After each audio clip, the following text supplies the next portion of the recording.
Со мене е портпаролот на Фудбалската федерација на Македонија Златко Андоновски. Злате, добар ден. Добар ден, драго ми е што сум тука, ваш гостин. Така. Веќе 2,5 месеци чинам чекавме за одлуката што со прекинатата надпреварувачка фудбалска сезона во Македонија. Дојдовме до еден заклучок, веројатно со консензуси од клубовите. Фудбал ке има во Македонија, затоа и подетално од вас како човек од внатрешноста на федерацијата. Да, како резултат на неизвестноста која што не само во македонскиот, туку воопшто во европскиот фудбал ја донесе здравствената криза предизвикана од пандемијата COVID-19, целта за Фудбалската федерација на Македонија во овој период беше да направи се што може да се обидеме да ја вратиме фудбалската топка на терените со завршување на надпреварите од првата лига. На тој начин праќаме силна порака не само до фудбалското семејство, дека се враќаме на секојдневните нормални или барем се обидуваме да се вратиме во секојдневните нормални обврски и активности, туку праќаме силна порака и до европското фудбалско семејство, до УЕФА и на некој начин ја избегнуваме сивата фудбалска зона во која влегоа само неколку европски држави кои одлучија да стават крај на своите првенства.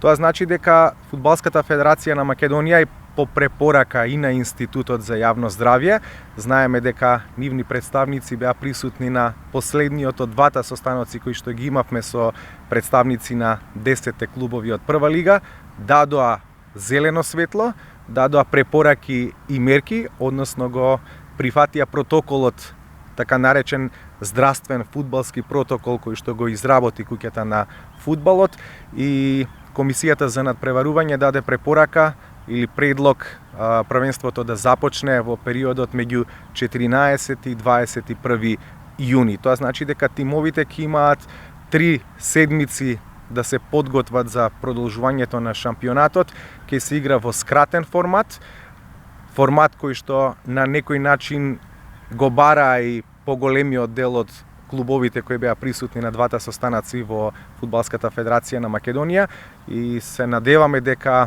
на крајот спортски ќе се одлучи и за шампионот, меѓутоа и за представниците кои ќе бидат дел од европските купови, ќе ја представуваат нашата држава и нашиот фудбал следната година. Така, Злате, за оние недоволно упатените и веројатно верувам сакаат да дознаат и за деталите, рековте плейоф, мини скратен формат ќе се игра, ќе се знаат точно позициите за местата кои носат излез на европската сцена. Новиот шампион секако ќе биде утврден, што и заслужува. Тоа што малку можеби не е јасно и верувам и меѓу клубовите има незадоволство е тоа што плеаут лигата или оние последни 4 пласирани екипи во едно ќе играат, ќе нема испаѓање. Што со овој сегмент? Тоа е предлог кој поттекна во суштина од барањето на дел од клубовите во нашата прва фудбалска лига, и таа алтернатива означена како сценарио број 2 дадена од Фудбалската федерација на Македонија до клубовите, всушност тие ја на некој начин и изгласа. Да не заборавиме дека првата верзија од насоките по кои ќе се продолжи евентуално шампионатот за Фудбалската федерација на Македонија беше скратен систем со плей-оф и плей-аут, бидејќи немаме временска рамка ниту простор за довршување на сите 16 кола со Купот на Македонија, беше да има и испаѓање и влегување во првата македонска фудбалска лига. Тоа не беше прифатливо за најголемиот дел од клубовите и токму од таа причина на барање на дел од клубовите Фудбалската федерација на Македонија ја стави или ја вметна таа верзија како сценарио број 2 кое што можат да го прифатат или не клубовите. На крајот тие тоа го прифатија и Фудбалската федерација на Македонија, односно Комисијата за надпреварување, го стави на листа и тоа е начинот на кој што ќе се продолжи со надпреварувањето во првата македонска лига. Нема испаѓање, меѓутоа тоа е од причина што во Купот на Македонија се наоѓаат две екипи од првата лига кои реално можат да се најдат во плей-аут фазата, и за да има определен надпреварувачки ритам или да го задржат темпото на игра, за да бидат компетитивни во евентуалното финале од Купот на Македонија, токму затоа е дадена таа шанса или затоа се игра системот со плей-аут. Да не заборавиме дека ќе се одиграат наместо 6, само 3 надпревари од плей-аутот во зависност од екипите кои ќе влезат во финалето од Купот на Македонија. Така, едно е сигурно, испаѓање нема да има. Плей-аут лигата е, значи, можно за оние кои ја гледаат шансата преку Купот да се најдат на една од позициите кои носи настап во Европа. Каков е статусот со второлигашите и третолигашите? Се уште го чекаме предлогот од Комисијата за надпреварување на Фудбалската федерација на Македонија, но многу веројатно е дека моментните лидери од Исток и Запад во втората македонска фудбалска лига, односно Беласица од Исток и Пелистер од Запад, ќе влезат во првата македонска конкуренција за идната сезона.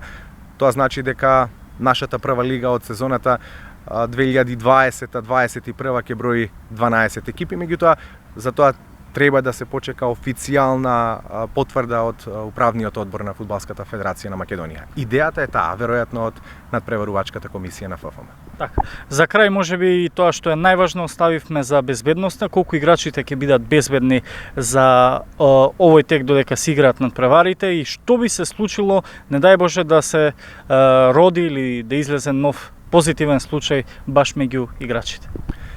Сето тоа беше многу убаво објаснето од нашиот врвен епидемиолог од Институтот за јавно здравје, доктор Караџовски, на состанокот во куќа на фудбалот.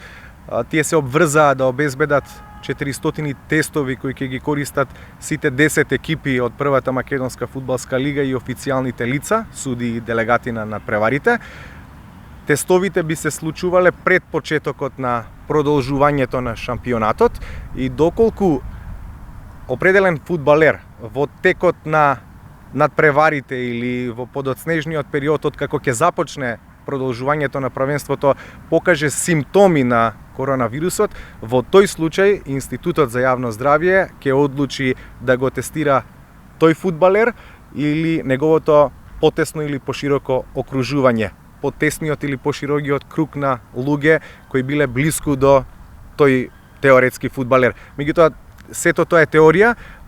Караџовски напомена дека нема потреба од правење тестови пред секој надпревар, затоа што симптомите се тие кои што наложуваат дали е потребен или не. Сето тоа клубовите го сватија, се надевам, на вистински начин, како и мерките и препораките кои треба секој од нас да ги почитува, иако сме малку подалеку од фудбалскиот терен, кога е во прашање организацијата на надпреварите, но тоа е на некој начин и задолжително за сите кои сме дел од ваква комплексна средина, а ако започнуваме со првенството, тогаш мораме да го направиме тоа на вистински начин и by the book, како што е пропишано во книгата, на тој начин и да се однесуваме, за да го заштитиме и своето и здравјето на сите околу нас. Златко, останува со лесно да ви посакам и на вас како федерација, односно и на сите фудбалери и клубови со амбиции за шампионската титула и за местата во Европа, со среќа нека. Јас се надевам дека пораката на вистина ќе биде силна не само затоа што потекнува од оваа куќа на фудбалот, не само затоа што во нашата држава 6 месеци нема да гледаме ниту ракомет, ниту кошарка, многу веројатно ниту одбојка, но ние се обидуваме да го следиме тој европски терк.